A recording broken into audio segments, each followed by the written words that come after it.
And we have a lot to discuss, including the news of new sanctions on Cuban officials over the crackdown over protests. And with me in studio, we have musician, actor, and advocate Giancarlos Canela.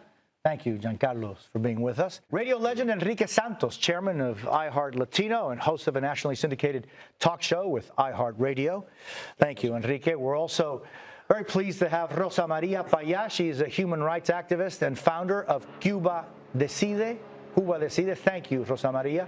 And award-winning actor Laz Alonso, currently starring in the series The Boys. Good day to all of you. Thank you for being with us. And Rosa Maria, I want to start with you. Is what is happening in Cuba a moment or a movement? It is definitely a movement, and we are approaching to the end, Jose. The Cuban people were massively protesting in the streets. At least 45 between cities and towns were protesting at the same time. Hundreds of thousands of Cubans, probably 1 million Cubans in the streets demanding the end of the dictatorship. And that came after at least 1,100 protests just from January to June. So definitely the Cuban people is fed up, is demanding change, and the sad part of this story is the harsh crackdown and the brutalization of the regime against the Cuban people. Rosa Maria, you talk about brutalization. I have to underline that today, 9 years ago, your father, who was behind the Plan Varela, a human rights activist of the highest order, was killed in Cuba today. So this fight is not new.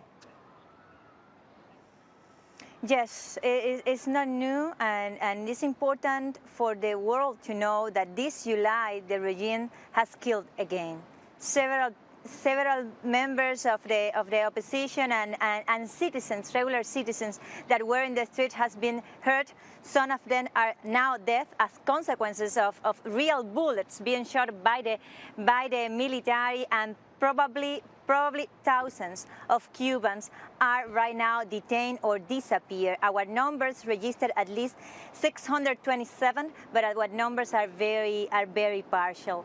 But Jose, I have to tell you, and that is something that we have been thinking and feeling during this whole week. Raúl Castro and Fidel Castro killed my father and killed Harold Cepero. He was my age when he was killed 9 years ago today. But they couldn't kill their legacy and their voices, and now we are seeing that voices multiplied in the Cuban people in and out the island demanding freedom. Laz Alonso, what are those voices saying? Who are they? Well, thank you for having me, first of all. It was very important for me to translate what's being said into English. Unfortunately, because we as Cubans and descendants of Cubans know the situation in Cuba. But the Castro regime has done an amazing job at selling this propaganda of equality, of this mythical nation where everyone is treated equally and has all of these rights and universal health care and education for everyone. And I felt that it was my job to translate the truth of why people are in the streets protesting, and the truth of who it is that's protesting, and shedding light and removing the curtain so that people can see what's really going on the island. And these are faces that look very much like the faces that we see here. And I felt that it was very important for people to see Black and Brown and Afro-Latinos out in the street, also demanding civil and human rights, basic human rights. Enrique Santos, it's so important to mention that, what Laz was talking about. It is an entire segment of the Cuban people that, knowing full well that the act of speaking, just even saying patria y vida, saying the words of a song, could get them in jail or worse, and yet they're out there. Why are they doing it, and what are they saying? Well, that's the question I think the international community and all of us as good human beings and citizens of the globe need to realize, that there's a real-time genocide that is happening just 90 miles from the coast of our great country here in the United States, that every night we are able to speak here on this show, on my radio program. We're able to discuss things amongst ourselves freely without being oppressed or being threatened. And to think that, just 90 miles from where we're sitting right now, there are Cubans that are being imprisoned, being beat up, being tortured just because they say the words patria y vida. And it's so important people like Laz to come forward.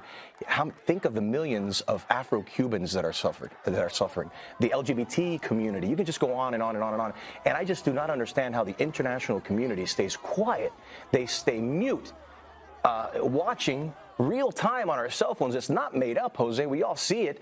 And we're seeing this genocide taking place real time on videos and through pictures and through, well, the internet, of course, has been cut off, but through photos and talking with loved ones that have recargas, that have their phones charged, and they can actually talk with their loved ones. There's hundreds of people missing. People have been arrested. Kids are being dragged from their mother's arms and being forced into military service, taken to other provincias in Cuba, armed with a bat to repress other Cubans. It's disgusting, and I just do not understand how the international community does not come to condemn this directly and to speak louder for the people that are being oppressed. Giancarlo, you were born and raised in Hialeah. You're a South Florida guy, traveled the world. This is very real to you. Why? Listen, I want to highlight something. First, it's real to me because I'm a Cuban American, and I was born and raised in this country. And all of us that we don't realize we were born privileged. And in the face of what's happening right now, we realize it more than ever. And it is our duty and it is our right to exercise that freedom of speech for those that can't. Our parents that immigrated to this country, you don't have to be the son or the daughter of Cuban immigrants. You just have to be the son and the daughter of immigrants. First generation Hispanic Americans need to understand this is our battle. Because if it's your dad's battle, if it's your mom's battle, if it was your grandparents' battle, it is our battle too. It's our duty to honor their sacrifices in a moment like this and speak up about these injustices. I hear a lot of noise. Our country's great at making a lot of noise. And we come from a very divisive moment. This country's divided. We need to understand there may be some that are against war. There may be some that are in favor of it. But when we call to honor our troops and our men and women in uniform, there is a bipartisan response. We need to remember that as a human race, we need bipartisanship. This is a moment to come together, to unify as a country and to take a stance in favor of freedom and democracy. This is a moment where the black community needs to understand that this totalitarian government has persecuted, has killed and murdered Afro-Cubans, has persecuted gay people, has persecuted people of religious beliefs that don't align with their revolutionary ideology and their totalitarian ideology. This is everyone's fight. Laz, what is it that you think? Is there a disconnect in what people understand, think about, talk about Cuba in a general way, and what actually is going on inside that island? There is definitely a disconnect. And I feel like right now, the way to bridge that gap is to take politics out of the picture and try to appeal to people's humanity, to explain to them that these people barely get enough rice, maybe 6 eggs for the entire month, that they don't have the freedom to protest. They don't have freedom of speech. They don't have a free press. A lot of the liberties that we take for granted here don't even exist there. That the beautiful cars that you see is not because they love cars. It's because it's all they've had for the last 62 years, that they keep running with coat hangers, and transistors. Like, they figured it out, but that it is human rights issues that are at stake here, basic human rights. I feel like the connection is starting to happen. People are starting to listen. People are starting to get it, because there has been a romanticism. There has been a romanticism of the Castro regime.